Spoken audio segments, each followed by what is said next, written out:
space it out with other videos because not everybody watches this series, so I try to, space it out. But yes, we are on chapter 11, so again, we'll see how long this chapter is, and we'll see how much we can get through. Also, yes, I have a hair scarf in my hair. We're trying something different. I don't know. I think it's kind of spring-like. I will try to find the link to where I got it and put it in the description if you're interested, and if I forget, then just yell at me in the comments and I'll remember to put it in there. But so I watched the last few minutes of my last video just to kind of see where we left off because I forgot, honestly. So in the last 2 chapters, Savannah has shared her opinions with John that she thought his dad may have like a touch of Asperger's. I think I said that right. Yeah.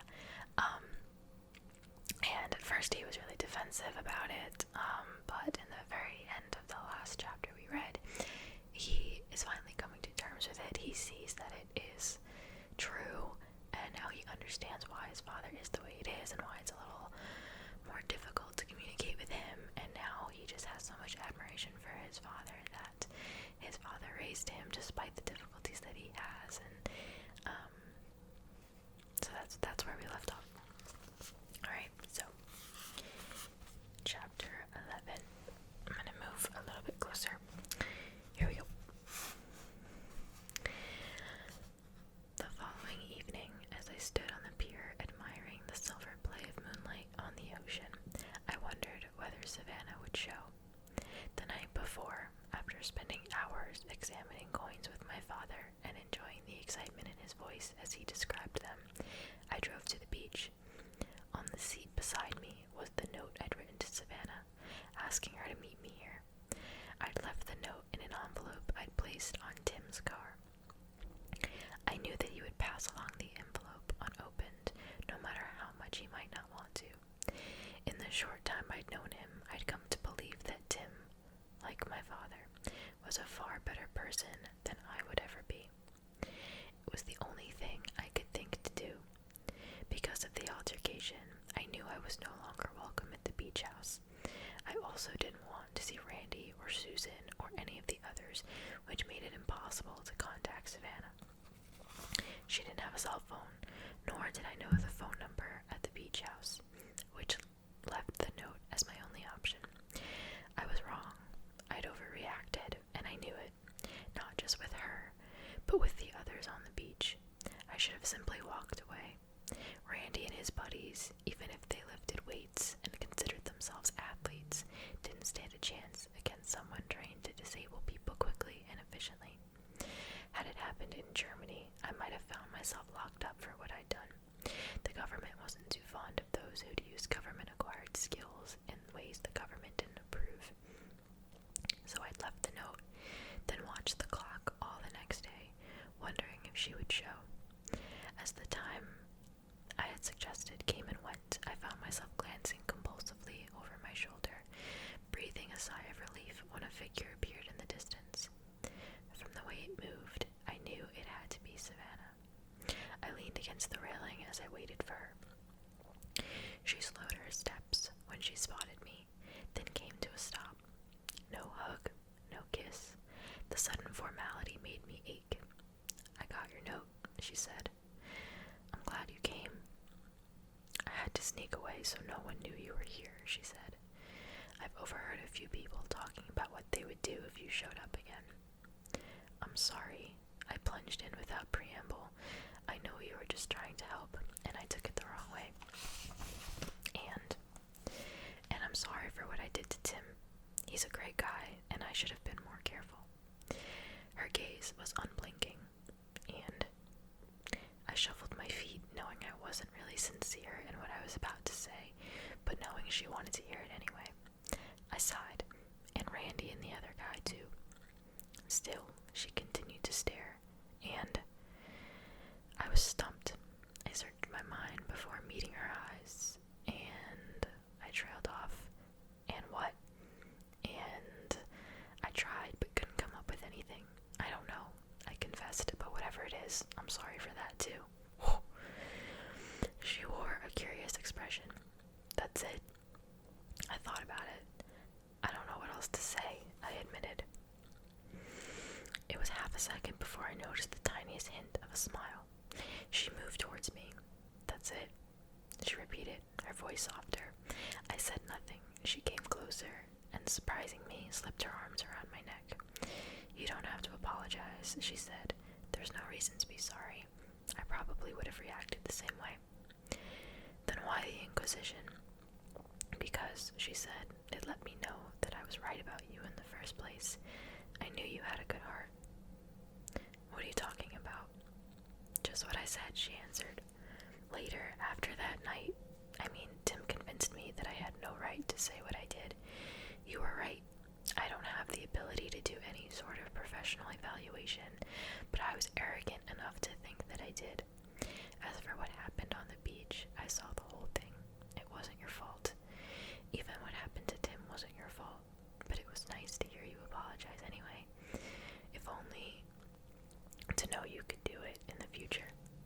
She leaned into me, and when I closed my eyes, I knew I wanted nothing more than to hold her like this forever. Later, after we spent a good part of the night talking and kissing on the beach, I ran my finger along her cheek and whispered, "Thank you." For what? For the book. I think I understand my dad a little better now. We had a good time last night. I'm glad. And thanks for being who you are. It's really windy, I'm sorry. When she wrinkled her brow, I kissed her forehead. If it wasn't for you, I added, I wouldn't have been able to say that about my dad. You don't know how much that means to me. Though she was supposed to work at the site the following day, Tim had been understanding when she explained that it would be the last chance for us to see each other before I returned to Germany. When I picked her up, he walked down the steps of the house and squatted next to the car, at eye level with the window. The bruises had darkened to deep black. He stuck his hand through the window. It was a pleasure meeting you, John. You too, I said, meaning it. Keep safe, okay? I'll try, I answered as we shook hands, struck by the feeling that there was a connection between us. Savannah and I spent the morning at the Fort Fisher Aquarium, bewitched by the strange creatures displayed there. We saw gar with their long noses and miniature seahorses. In the largest tank were nurse sharks and red drum. We laughed as we handled the hermit crabs, and Savannah bought me a souvenir keychain from the gift shop. For some strange reason, there was a penguin on it, which amused her to no end. Afterward, I took her to a sunny restaurant near the water, and we held hands across the table as we watched the sailboats rocking gently in their slips. Lost in each other, we barely noticed the waiter, who had come to the table 3 times before we'd opened our menus. I marveled at the way Savannah showed her emotions and the tenderness of her expression as I told her about my dad. When she kissed me afterward, I tasted the sweetness of her breath. I reached for her hand. I'm gonna marry you one day, you know. Is that a promise? If you want it to be. Well, then you have to promise that you'll come back for me when you get out of the army. I can't marry you if you're not around. It's a deal. Later, we strolled the grounds of the Oswald Plantation, a beautifully restored antebellum home that boasted some of the finest gardens in the state. We walked along the gravel paths, skirting clusters of wildflowers that bloomed 1,000 different colors in the lazy southern heat. What time do you fly out tomorrow? She asked. The sun was beginning its gradual descent in the cloudless sky. Early, I said. I'll probably be at the airport before you wake up, Maya, okay? Somebody's a little itchy. I was planning on it. I probably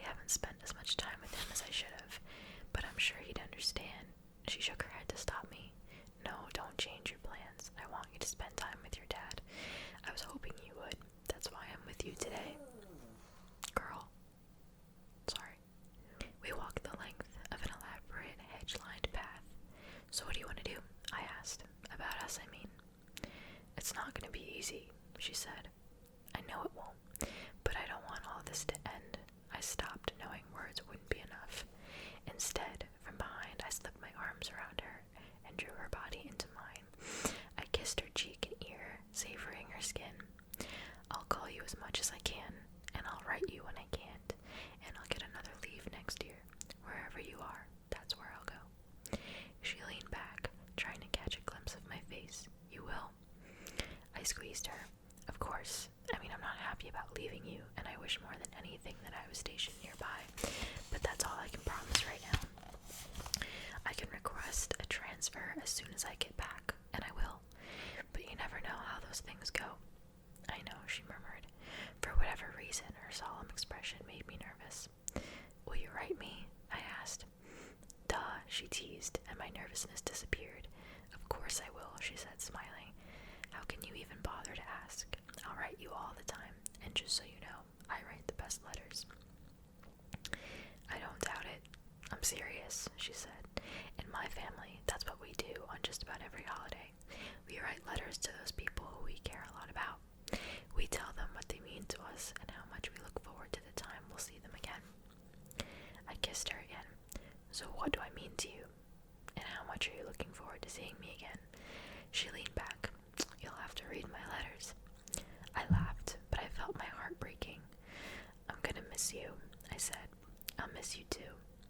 You don't sound too broken up about it. That's because I already cried about it, remember?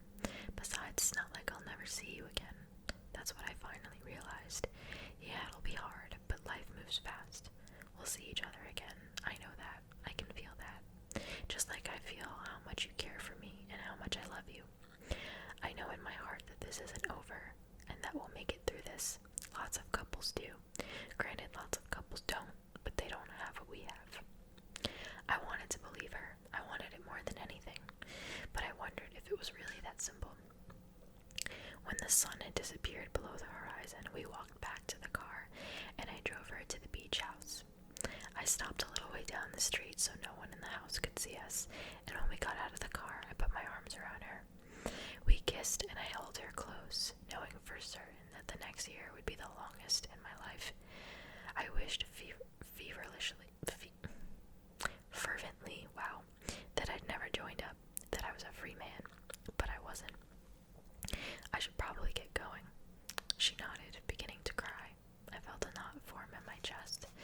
I'll write you, I promised. Okay, she said. She swiped at her tears and reached into her handbag.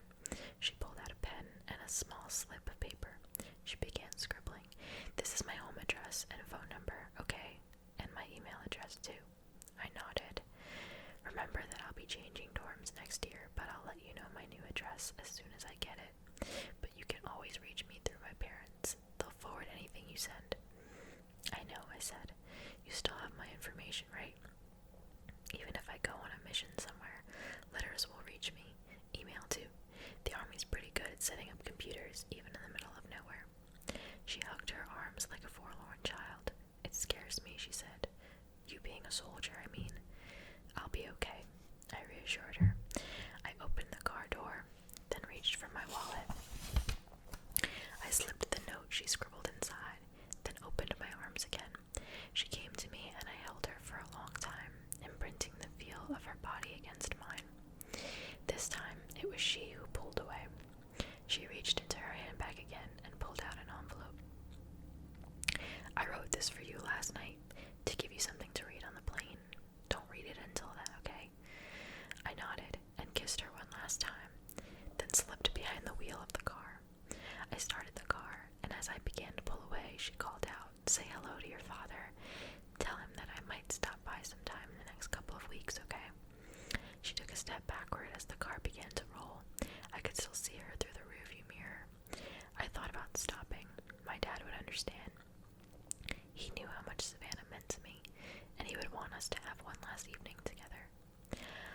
But I kept moving, watching her image in the mirror grow smaller and smaller, feeling my dreams slip away. Dinner with my dad was quieter than usual. I didn't have the energy to attempt a conversation, and even my dad realized it. I sat at the table as he cooked, but instead of focusing on the preparation, he glanced my way every now and then, with muted concern in his eyes. I was startled when he turned off the burner and approached me. When close, he put a hand on my back. He said nothing, but he didn't have to. I knew he understood that I was hurting, and he stood without moving, as if trying to absorb my pain, in the hope of taking it from me and making it his own. In the morning, Dad drove me to the airport and stood beside me at the gate while I waited for my flight to be called. When it was time, I rose. My dad held out his hand. I hugged him instead. His body was rigid, but I didn't care. Love you, Dad. I love you too, John. Find some good coins, okay? I added, pulling back. I want to hear all about them. He glanced at the floor. I like Savannah, he said. She's a nice girl. It came out of the blue, but somehow it was exactly what I wanted to hear. On the plane, I sat with the letter Savannah had written me, holding it in my lap. Though I wanted to open it immediately, I waited until we'd lifted off from the runway. From the window, I could see the coastline, and I searched first for the pier, then the house. I wondered whether she was still sleeping, but I wanted to think that she was out on the beach waiting for the plane. When I was ready, I opened the envelope. In it, she placed a photograph of herself, and I suddenly wished I had left her one of me. I stared at her face for a long time, then set it aside. I took a deep breath and began to read. Dear John, there's so much I want to say to you, but I'm not sure where I should begin. Should I start by telling you that I love you, or that the days I've spent with you have been the happiest in my life, or that in the short time I've known you, I've come to believe that we were meant to be together? I could say all those things, and all that would be true, but as I reread them, all I can think is that I wish I were with you now, holding your hand and watching for your elusive smile. In the future, I know I'll relive our time together 1,000 times. I'll hear your laughter and see your face and feel your arms around me. I'm going to miss all of that more than you can imagine. You're a rare gentleman, and I treasure that about you. And all the time we were together, you never pressed me to sleep with you, and I can't tell you how much that meant to me. It made what we had seem even more special, and that's how I always want to remember my time with you, like a pure white light, breathtaking to behold. I'm not crying, I swear, my eye itches. That was bad timing. I'll think about you every day. Part of me is scared that there will come a time when you don't feel the same way, that you'll somehow forget about what we shared. So this is what I want to do. Wherever you are, and no matter what's going on in your life, when it's the first night of the full moon, like it was the first time we met, I want you to find it in the nighttime sky. I want you to think about me and the week we shared, because wherever I am, and no matter what's going on in my life, that's exactly what I'll be doing. If we can't be together, at least we can share that. And maybe between the two of us, we can make this last forever. I love you, John Tyree, and I'm going to hold you to the promise you once made to me. If you come back, I'll marry you. If you break your promise, you'll break my heart. Love, Savannah. Beyond the window, and through the tears in my eyes, I could see a layer of clouds spread beneath me. I had no idea where we were. All I knew was that I wanted to turn around and go back home, to be in the place I was meant to be. Part 2. I didn't even know this book had parts. I haven't read this book in so long. So that leaves us off at chapter 12. So I'm gonna leave you with that little cliffhanger.